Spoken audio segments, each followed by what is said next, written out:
mga best wraps, kung gusto nyo nga rin matikman yung Japan's famous 10 yen cheese coin, ay huwag ka nang mag-alala dahil nandito na yan sa Cabuyao. Yes, you heard it right. Nandito na yan sa Burgos Street, Poblacion 1, Cabuyao, Laguna. At di mo na kailangan magpunta ng Japan.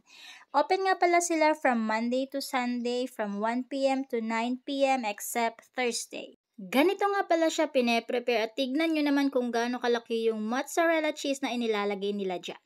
O, diba, bongga?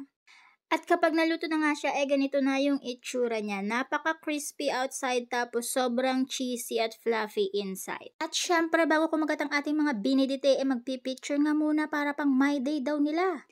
Oy, mga ineng, mainit pa yan. Ano, paso kayo ngayon.